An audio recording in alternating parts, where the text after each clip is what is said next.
So I'm here with Ron from Mutual Materials, and we have the joy of putting in a retaining wall here on this driveway. It's a very sloped driveway, and we wanted to build it up to put a bed back here.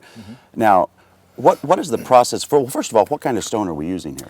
We're using the Roman Stack Ashlar 4x8s, the regular units with the tongue and groove interlock, and then the caps as well. Nice. And there really is a process to this. It's not a difficult process. No, it's meant to be easy for the homeowner. Again, this is a light-duty retaining wall product, mainly raised garden beds and such, so it's not a big engineered wall system. So the idea is to make it simple for people to use in their yards. Now, we've pretty much finished this one off, but let's go through the steps of what we did to get to this point. Certainly. Yeah.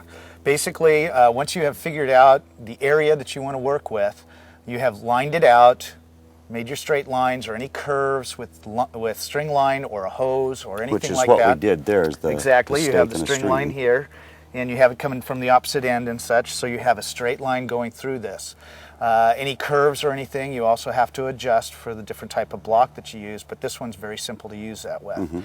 Then you have dug your trench, and it's good that it's you buried the first course, which is very important to get a little bit of a toe in the ground. Now, by first course, you mean the first level of block, bricks? Okay. Right, so that you have a nice toe in front of it, so that it actually holds it in place for any pushing from behind. So that it holds it better. Because they have this little tongue and groove lip on them to help as you stack them. Right, okay. And that's an interlock between block to block.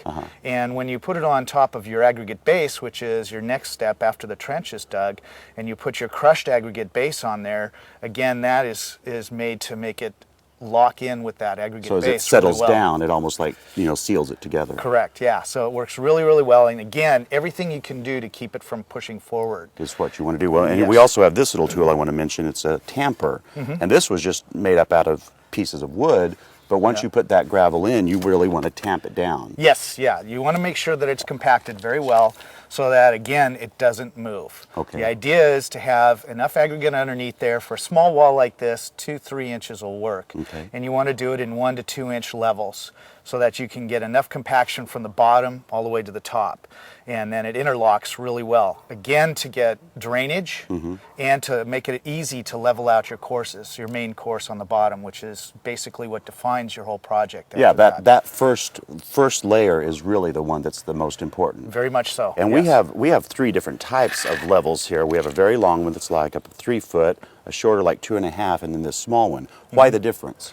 Well, the idea is, again, you have to do it in an X and Y direction. You have to make sure that the block are level, both end to end, so that when you get your length of the wall, that's important as you're stepping down, especially on a slope like this. Sure. You never want to have the wall actually sloping with the slope. Now, and some people think you do want to do that because the driveway's sloped. Why wouldn't you slope the wall? But that's not the look that you're wanting to go with. No, with this stuff. that's not the idea of these wall systems. Then you can start getting sliding and momentum downhill, which is exactly what you don't want to do. Sure. So when you have this set up, the idea is to have it level and just step down the slope as necessary, depending on how steep your slope is.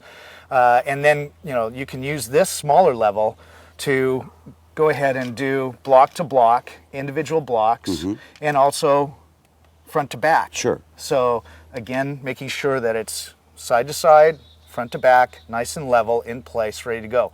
That way, again, it keeps it from getting momentum or pushing one way or the other, depending on the loads that are on it. So the longer ones, both of them can be used for longer segments of the wall. Okay. That you can get several blocks in a row and make sure they're all even to each other. So you can use the smaller one as you set each block in place, making sure that one block is good and the next one to it on each side, and then use the longer ones, and even the longer one yet, to make sure that you have whole segments ready to go. And Ron, once that base layer is done, it really becomes a simple process of just stacking the other ones on. Exactly. It's backfill and stack, backfill and stack. And when you backfill it with your aggregate or your dirt or whatever you're going to use, is you make sure that you compact it a little bit down in there, because if you don't, then once you get it all the way to the top, over time, and actually if you don't do it at all, you can, a short period of time, you're going to get settling very quickly, and you're going to have to refill and refill and refill.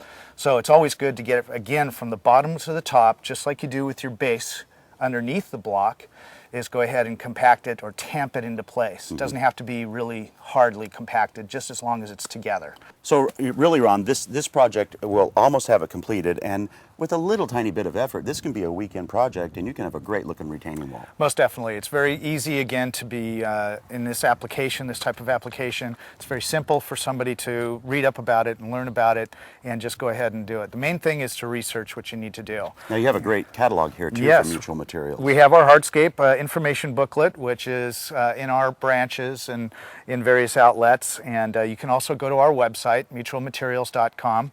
And then you can open it up towards the back. Has very good, very informative installation instructions on retaining walls and pavers and other applications that you might use. Again, it's important to do your research and read up about it beforehand, because you want to make sure you're using the right product for the right application and that you have the same products and base and such for the whole use. Because you want a nice uniform look. Well, Yes. if you have any other questions or comments, you can go to gardentime.tv and we'll click you over to Mutual Materials. Just do your groundwork, lay your beautiful retaining wall, and make your yard looking kicking for this summer. Thanks a lot, Yes, Ron. thank you for having me. Appreciate it.